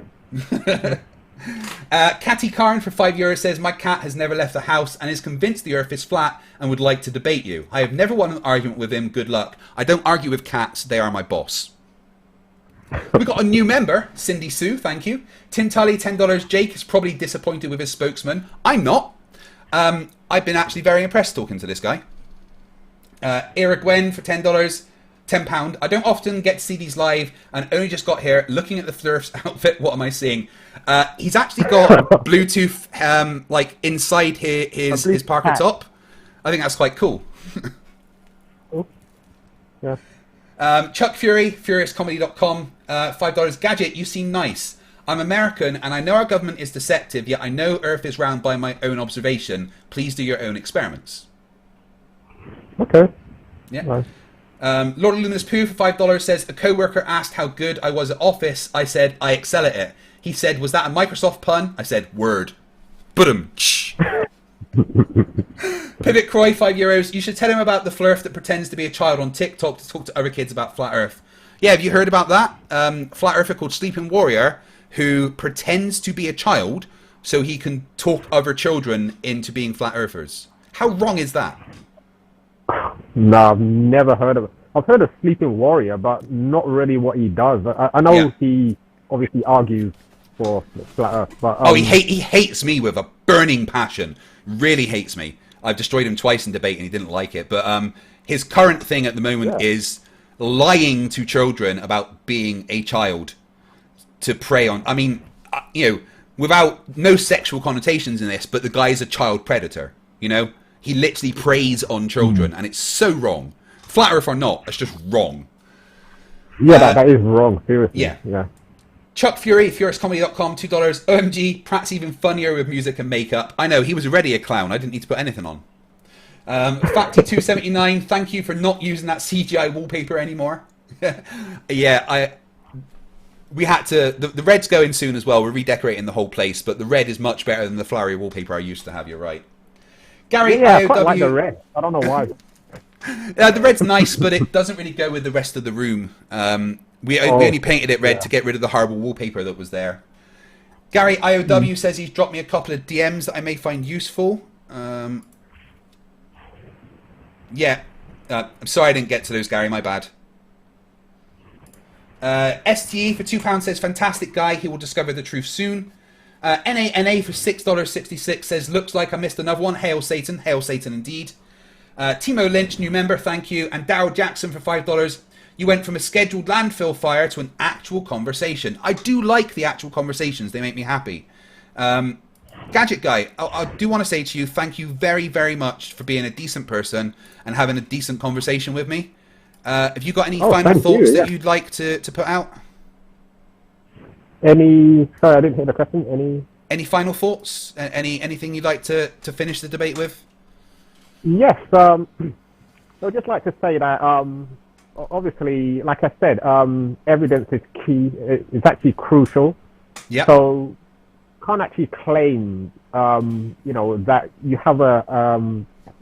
have certain knowledge or facts without the actual evidence to back it up. So, that's always the key thing. Because, like I said, you can't actually send somebody or convict anybody without evidence. That's what even the court, services are based on.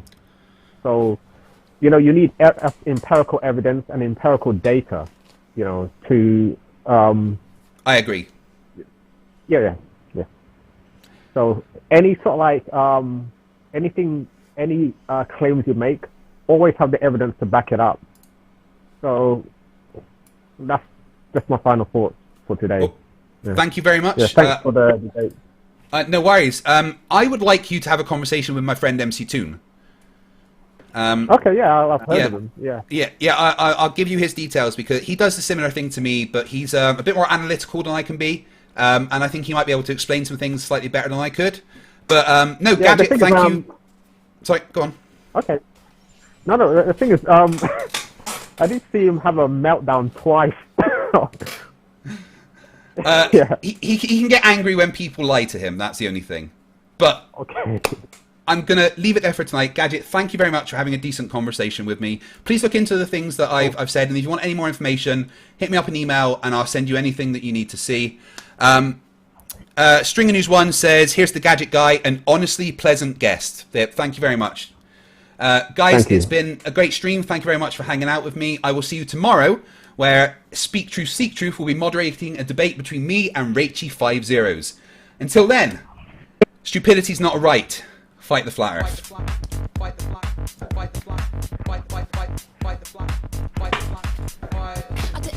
Thank you very much, Gadget Guy. I'll speak to you later. Cool, right. Okay, thanks.